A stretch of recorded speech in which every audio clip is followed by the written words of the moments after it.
Assalamualaikum warahmatullahi wabarakatuh.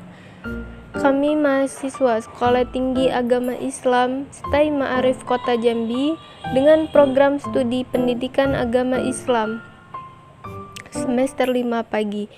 Pada kesempatan ini, kami membuat video pembelajaran guna memenuhi tugas mata kuliah pengembangan evaluasi PAI dengan dosen pengampu Ibu Ria Maharani SPDI MPDI yang disusun oleh Kofifa Ajeng Riani dengan NIM 20110031314 dan Aditya Eka Darmawan dengan NIM 20110031129. Baiklah, di video kali ini kami akan membahas materi yaitu jenis tes dan analisa butir tes.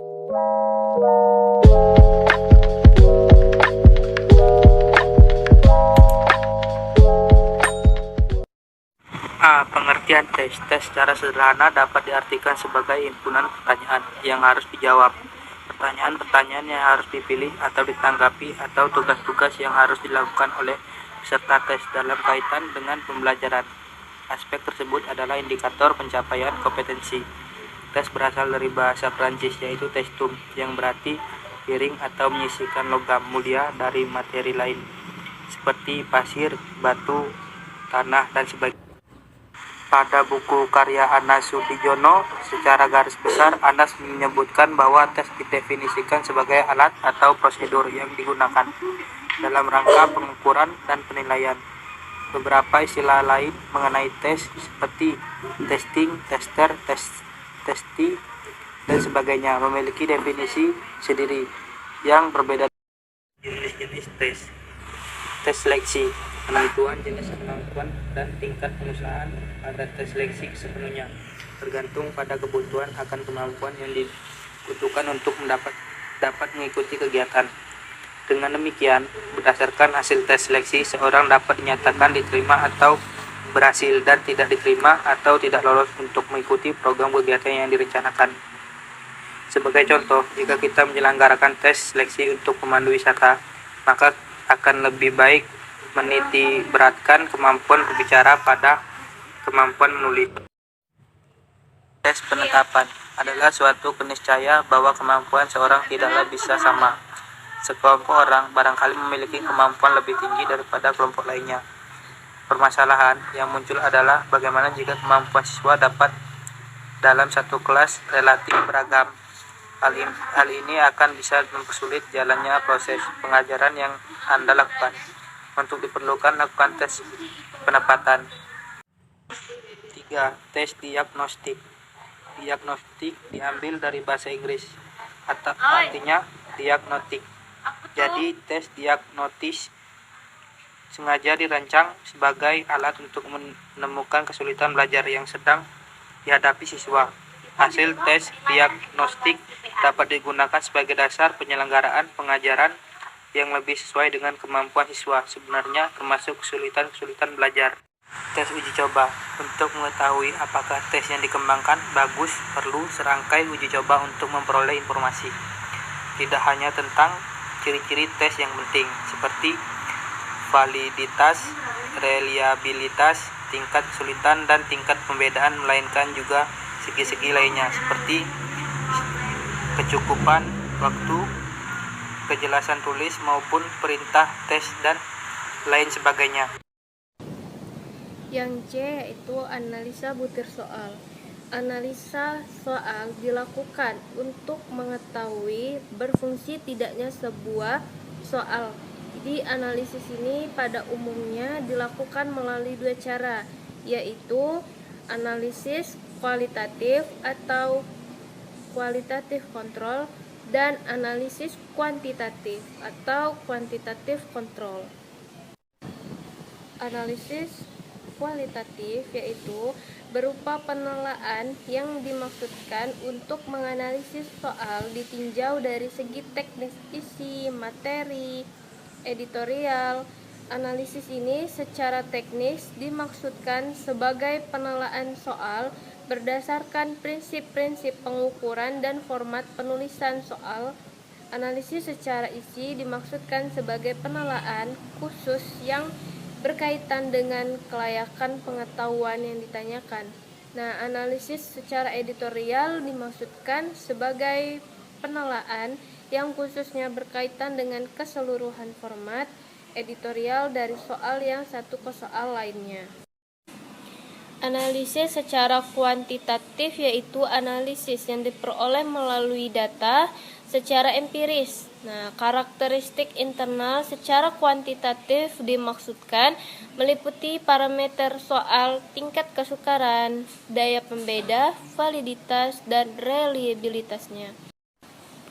Jadi dalam penganalisisan butir soal ini, dalam hasil tes belajar kita dapat dilaksanakan dari segi yang pertama yaitu derajat tingkat kesukaran item.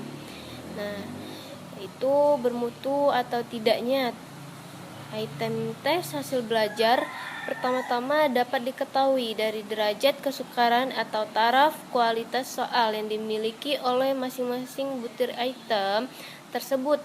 Jadi butir-butir item tes hasil belajar dapat dinyatakan sebagai butir-butir item yang baik apabila butir-butir item tersebut tidak terlalu sukar dan tidak terlalu mudah. Dengan kata lain, derajat kesukaran item itu adalah sedang atau cukup. Jadi menurut Whit-Harrington dalam studi Jono, angka indeks kesukaran item itu besarnya berkisar antara 0,00 sampai dengan 1,00. Pertama yaitu tingkat kesukaran item. Jadi cara menafsirkan atau interpretasi terhadap angka indeks kesukaran item Thorndike dan Hagen seperti dikutip Sudijono 2003 halaman 372 memberikan batasan angka indeks kesukaran item sebagai berikut. Jadi bisa kalian lihat tabelnya, batasan angka indeks kesukaran item ini besarnya P itu kurang dari 0,30. Interpretasinya itu terlalu sukar. Yang kedua 0,30 sampai 0,70. Interpretasinya itu sedang atau cukup. Nah, yang ketiga lebih dari 0,70, interpretasinya itu terlalu mudah. Jadi sebagai contoh, dari 80% peserta didik yang dikenai suatu tes, ternyata item nomor 1 itu dijawab dengan benar oleh 60 orang di antara mereka. Jadi sedangkan item nomor 2 dijawab dengan benar oleh 25 orang. Maka yang pertama, untuk item nomor 1 sama dengan 60 dan P itu sama dengan 60/80. Nah, sama dengan 0,75. Itu hasilnya. Yang kedua itu untuk item nomor 2 25 dan P sama dengan 25/180 itu sama dengan 0,31 untuk hasilnya. Itu pembahasan untuk tingkat kesukaran item. Jadi perhatikan bahwa dalam menghitung indeks kesukaran item P itu kita tidak membedakan antara kelompok tinggi dan kelompok rendah. Jadi seluruh siswa untuk perhitungan ini dijadikan satu dan banyaknya siswa nilai yang dilambangkan dengan N. Dari contoh di atas, item nomor 1 adalah lebih mudah daripada item nomor 2 dikarenakan item nomor 1 itu dapat dijawab oleh lebih banyak siswa, itu sebanyak 60 orang, sedangkan item nomor 2 hanya dapat dijawab oleh 25 orang. Akan tetapi P untuk item nomor 1 angkanya lebih besar daripada P untuk item nomor 2. Nah, hal itu menunjukkan bahwa semakin besar angka P itu berarti item yang bersangkutan semakin mudah, dan sebaliknya semakin kecil P itu berarti item yang bersangkutan semakin sulit. Kedua, analisis daya pembeda.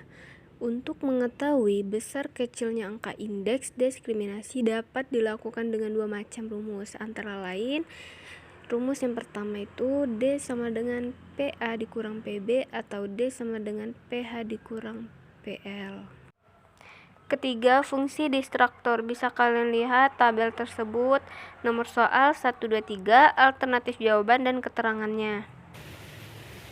Maksud tabel di atas adalah dengan pola penyebaran jawaban item sebagaimana tergambar pada tabel di atas, maka dengan mudah dapat diketahui berapa persen peserta tes yang telah terkecoh untuk memilih distraktor yang dipasangkan pada item 1, 2, dan 3, yaitu yang A.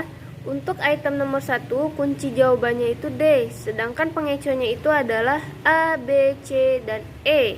Nah, pengecoh A dipilih oleh 4 orang, itu berarti 4/50 kali 100%, itu sama dengan 8%. Tadi, jadi pengecohnya A itu sudah dapat berfungsi dengan baik sebab angka presentasinya lebih dari 5%. Pengecoh B ini dipilih oleh 5 orang, berarti 50 kali 100% itu sama dengan 12%-nya. Jadi telah berfungsi dengan baik. Pengecoh C itu dipilih oleh 5 orang. Jadi berarti 5/50 kali 100% sama dengan 10%. Jadi telah berfungsi dengan baik. Nah, pengecoh yang E ini dipilih oleh 5 orang. Sama dengan 10%. Jadi telah berfungsi dengan baik. Nah, keempat pengecoh ini yang dipasangkan pada item nomor 1 sudah dapat menjalankan fungsinya dengan baik. Yang B, jadi untuk item nomor 2, kunci jawabannya adalah B. Sebagai pengecohnya adalah A, C, D, dan E. Itu pengecoh A dipilih 1 orang. Berarti 50 kali 100% itu sama dengan 20%. Nah, itu belum berfungsi. Pengecoh yang C itu dipilih 2 orang, berarti 2/50 kali 100% itu sama dengan 4%. Nah, ini belum berfungsi. Jadi pengecoh yang D ini dipilih 7 orang. Jadi 7 sama dengan 20%, ini belum berfungsi. Nah, dan pengecoh yang E ini dipilih 2 orang, yang berarti juga 4%. Ini belum berfungsi. Jadi keempat pengecoh yang dipasangkan di item nomor 2 itu belum dapat menjalankan fungsinya seperti yang diharapkan. Sekian dari video pembelajaran kami. Kami mohon maaf apabila masih banyak kekurangan di dalam pembuatan video. Kami akhiri, wallahu muwaffiq ila aqwamit thoriq. Wassalamualaikum warahmatullahi wabarakatuh.